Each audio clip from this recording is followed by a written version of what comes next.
that they can't do it, but that has absolutely nothing to do with us. We can go from being homeless and high school dropouts, writing books, and becoming the voice of a generation. Greatness is upon you. You gotta keep going. You gotta keep going. You gotta keep going. So what's going on? I'm tired.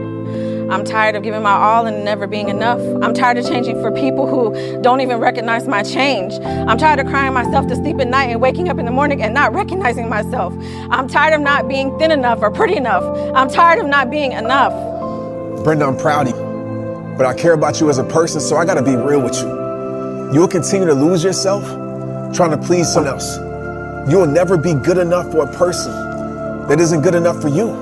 And understand, there's no amount of perfection that you can give them that will ever change that. There will always be something that's wrong about you to a person that's not right for you. But the something wrong that they find is nothing but the something right to the heart that's searching for you. You might be too big or too small in their eyes, but you're the perfect size for the heart that's meant to love you. You might be too outgoing or too shy in their eyes, but you got the perfect personality for the heart that's meant to love you. You may be too black, too brown, too white in their eyes, but you're the perfect color for the heart that's meant to love you. Never let how they feel about you change how you feel about yourself. Never let your value be determined by their preferences. You're valuable not because of how someone sees you. You're valuable because that's how you were created to be. How someone treats you is not a reflection of what you deserve. It's not. It's just a reflection of what you're selling for. And I promise you this, you will always see yourself as less, seeing yourself through the eyes of someone who can care less about you. You will always see yourself as less, trying to change for a person that would never change for you. You have to stop giving people the power to control how you feel about yourself. Anybody can love your perfections. That's easy. But the heart that's meant to love you will still love you, even at your most imperfect moments. Brenda, change because you want to, not because someone's opinions, judgments, or preferences forced you. Let go of everything that's keeping you from loving yourself. You know what time it is. And I'm in the laugh business. That's my gift. That's what God gave me at birth. Your gift is the thing that you do the absolute best with the least amount of effort. I want to tell you something that can help enrich your life. It's a sure sign from God that he ain't through with you because he wakes you up in the morning. When he's done, you won't wake up no more. But as long as you're waking up, that means he has something for you that he hasn't been able to give to you for whatever the reason. I'm gonna help you get to that reason a little bit quicker. I want to tell you something that I learned that changed my life. I was reading a book one time that had a quote in there from Albert Einstein. And Albert Einstein said, "Imagination is everything. It's the preview to life's coming attractions." If you think about that, that's a really, really true statement. Because everything you see in this world came from somebody's imagination. Everything. Somebody was talking on the phone one day, on that wall phone, connected to the cord, and tried to walk, and it didn't go no further. And he wanted to just go outside and get something out the car. Somebody said, "You know what? I wish I could take this phone outside." Everybody in here got a cell phone. It was in somebody's imagination. Somebody imagined that. Somebody imagined everything. Somebody got tired of walking. Somebody got tired of driving cars. Somebody said, "We're gonna fly." You're not finna fly. Everybody in here done been on a plane. See, your imagination is the evidence of things not seen. You know why they call it the evidence of things not seen? Your imagination, you the only one can see it.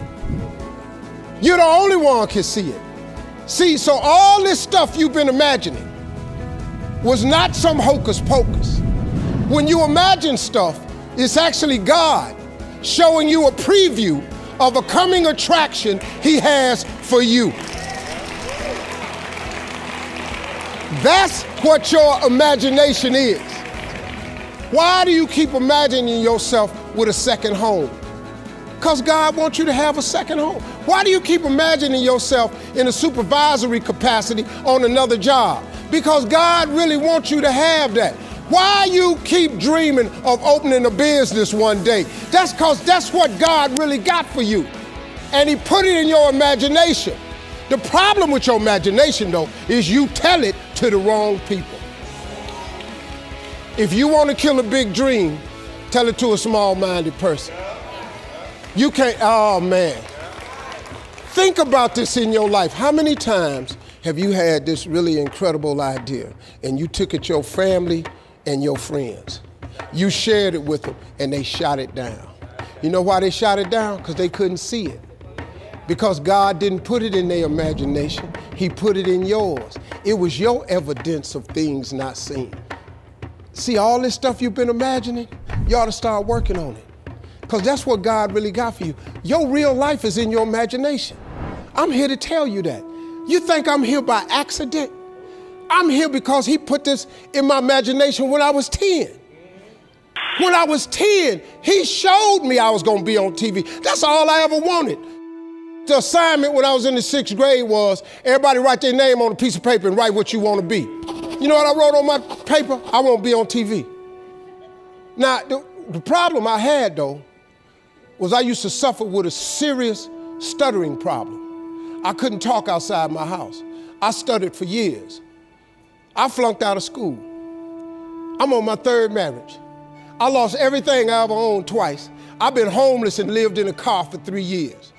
But at 10, though, I wrote on a piece of paper, I want to be on TV. So the teacher went around the room and read everybody's paper. Had you stand up when she called your name, and the only assignment was your name and what you want to be. Doctor, lawyer, dentist, basketball player, football player. I wrote I want to be on TV. She saved me for last. She said, "Little Stevie, come to the front." Now I'm thinking, I'm going to the front because I got the best answer. Because ain't nobody had put that on their paper. She called me to the front. I'm thinking I'm finna give me a gold star, but I was wrong about that. She called me to the front to humiliate me. First of all, you know I can't talk. I suffered with stuttering stammer so bad, man. I couldn't talk at all. And that lady lit in on me. "Why did you write this on your paper?" Now I'm standing there, I can't talk. Who in this school ever been on TV? Who in your family ever been on TV?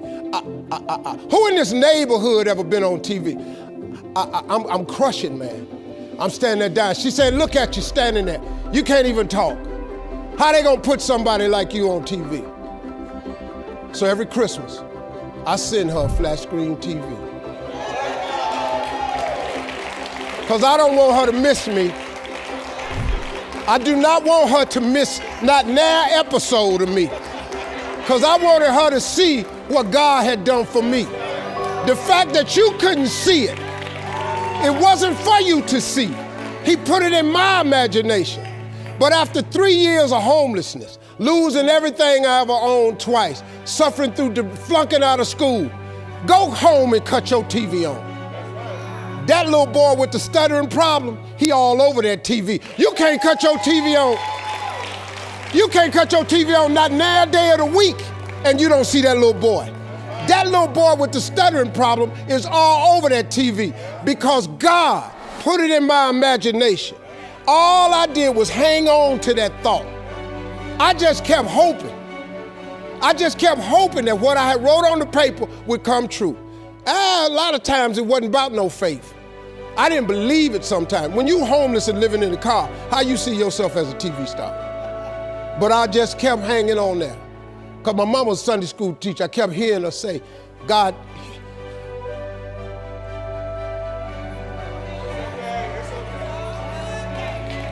God didn't bring you this far to leave you. God didn't bring you this far to leave you. Why do you think he keeps waking you up? Because he got more for you. He got way more for you. He got plans for you. But he needs your faith.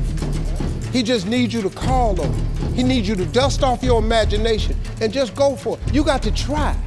Quit waking up thinking you ain't got no say-so in your life. You have a choice in this matter. You can't stop what happened to you, but you can doggone sure do something about what happened to you. Life is 10% what happened to you, is 90% what you do about it. Somebody in your family gonna die. Somebody in here gonna get fired. Somebody here gonna get an eviction notice. Somebody gonna get laid off. Somebody company gonna close. That's life. Somebody you love gonna break up with you. That's life.